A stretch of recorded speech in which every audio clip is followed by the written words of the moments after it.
As much as we may not want to admit it, how we look and how we present ourselves is always going to determine how people perceive us. Before you even say a word, energy will speak for you. That is so true. Of course, how you are as a human being, the values you carry, and how you treat people is ultimately going to be the bigger, most important factor of who you are. But there's no denying that how you look plays a part in that. I want to help you not only feel your best and be your best, but also look your best.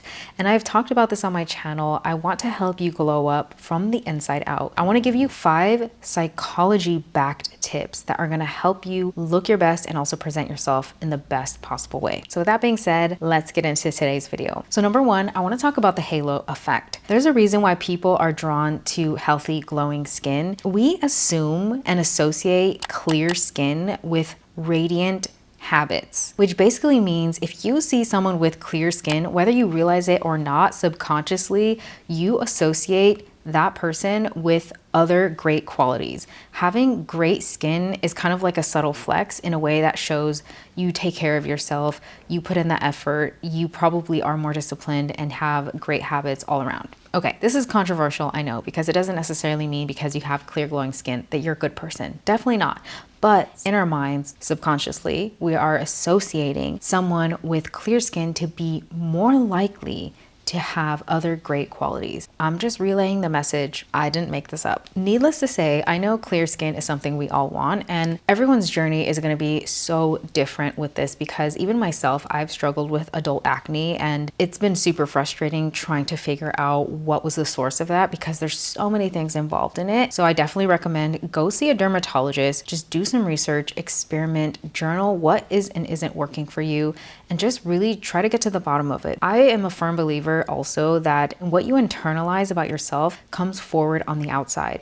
There's this book by Louise Hay called You Can Heal Your Life. If you want to learn more about that, definitely check out that book because she dives really deep into how certain things that manifest in the physical form, like pains, illnesses, headaches, acne, can manifest from certain things that we're holding on to on the inside in our emotional beliefs. I know this might sound crazy to some people, but just look into it, be open-minded to it, because if you're like me, I felt so desperate at one point thinking that okay, I fixed all my skincare. I'm trying to cut out dairy. I did all the things in like that sense, but there were still issues with my skin based on someone who's been in the beauty industry. And I felt like so frustrated because I wanted to have clear skin for so long. And honestly, this is the clearest my skin has ever been at this moment in time.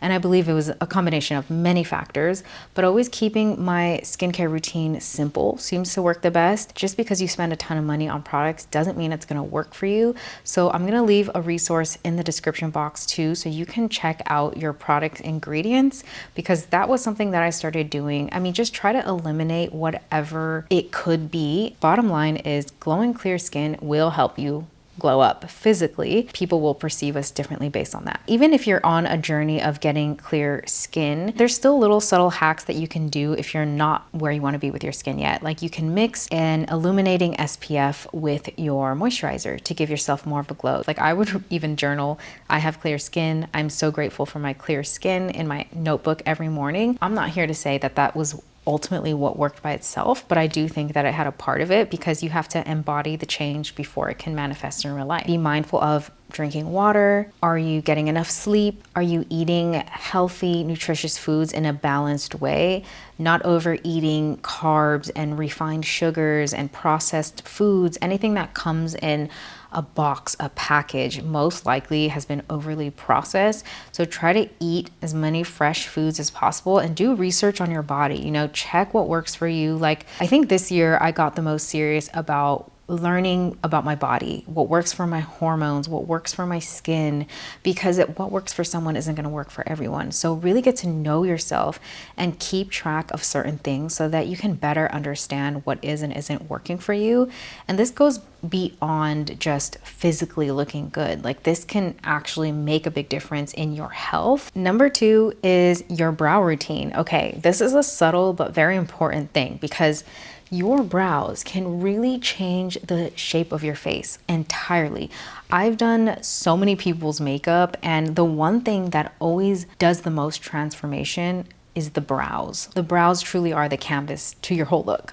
And it's something that you can't take off. So you have to know what brow shape works for you. Sometimes even just a good brow gel or like filling in your brows into the sparse areas can really elevate your look. I've learned to love myself without makeup. I wasn't always that way, but I do feel the most confident even if I just put in a little bit of brow product, some hydrating lip balm, a lip gloss, curl my lashes. Don't even need mascara sometimes, but just putting in that little effort. If you're gonna do anything in your makeup routine, make it your brows, because trust me, it really transforms your face. Not only that, but learn what brow shape flatters your face shape. And having the wrong brow shape is like wearing a color that isn't flattering on your skin tone. It really makes a huge difference. Like, I've been doing my brows forever, and I've finally found a brow routine that complements my eyes.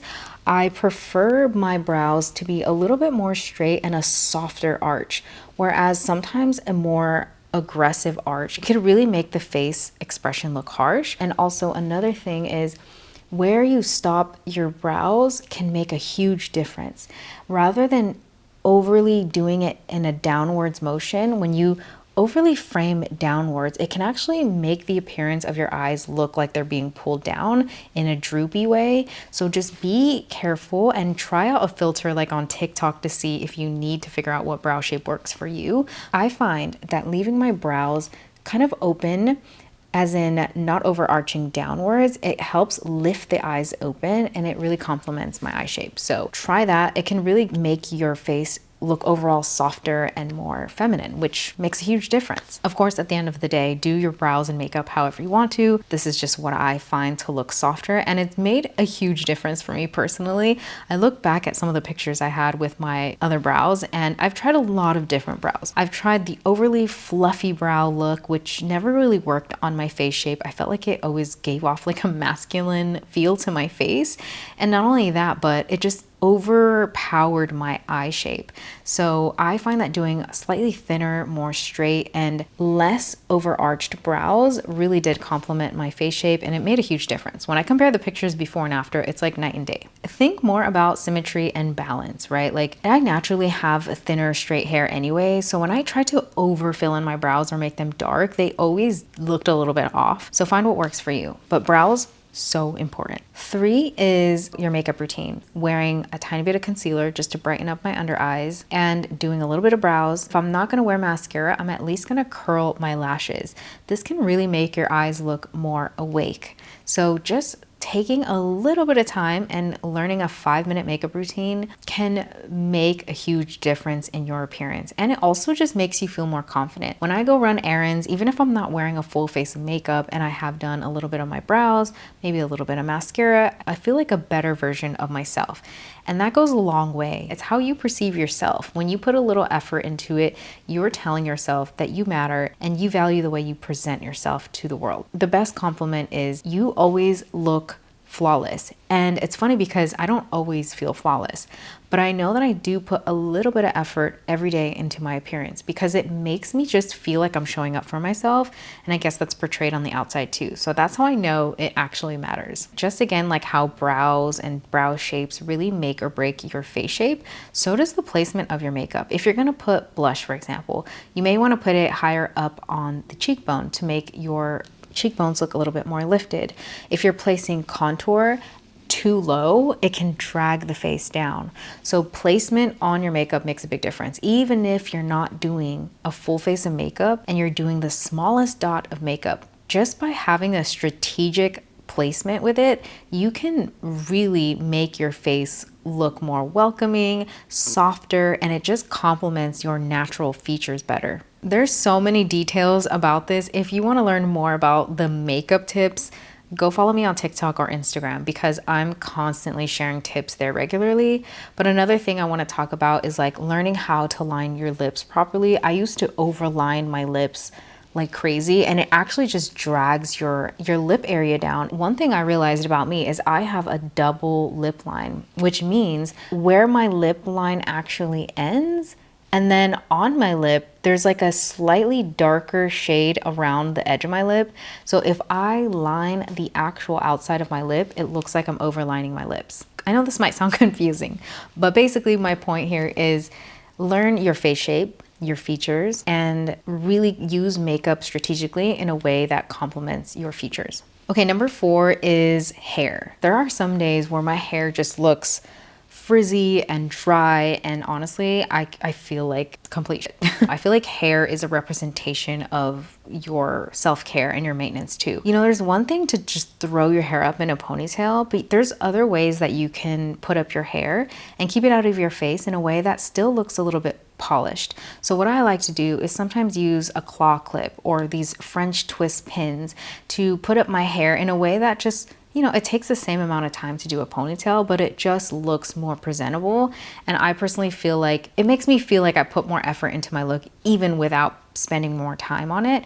So experiment with different hair tools as far as putting your hair up. If you're gonna do an updo in like a ponytail, for example, sleeking down your baby hairs even, because I get a lot of frizz up here, or maybe even like my baby hairs on the side, just sleeking those back can elevate your look so much. It makes you look super clean and polished, and it's just something so easy that you can do, so why not do it? I'm gonna leave a list of hair products and things that I use down below in the description box so you can check those out. But yeah, having a hair wax stick and just brushing my baby hairs, or even just brushing your hair. Sometimes, you know, if you're running out of the house in a hurry, you may just even leave without brushing your hair, and you know, that's fine. But if you just take that extra moment, it's also like, again, a moment of self-care that triggers to yourself that you value yourself. So that's the more important part. Of course, your diet is going to affect your hair health as well, but there's other things that I've started even doing, like hair oiling and doing a mask every now and then, exfoliating my scalp every now and then. There's little things that you can do to pamper yourself at home, which go a long way. So without spending a ton of money on it, you can still do these light treatments at home, and it makes a huge difference in your hair health. Think of ways to soften your features. You know, based on your face shape, if your hair is parted a certain way, it can soften certain parts of your face. The last, and definitely not the least, is going to be your posture. You can have the most natural glow up, but if your posture is slouchy, that speaks volumes. I think Pilates has really helped me with my posture, but even just being mindful of when you're sitting down, when you're standing, even if you're home by yourself, practice good posture, because this also signals to yourself that you are confident, you are open, and you are manifesting. Your posture can say a lot about you. Stand tall, kind of, you know, with your chest out a little bit, but with your shoulders down. You know, I know as we get stressed, this is something that I constantly check myself with throughout the day, is like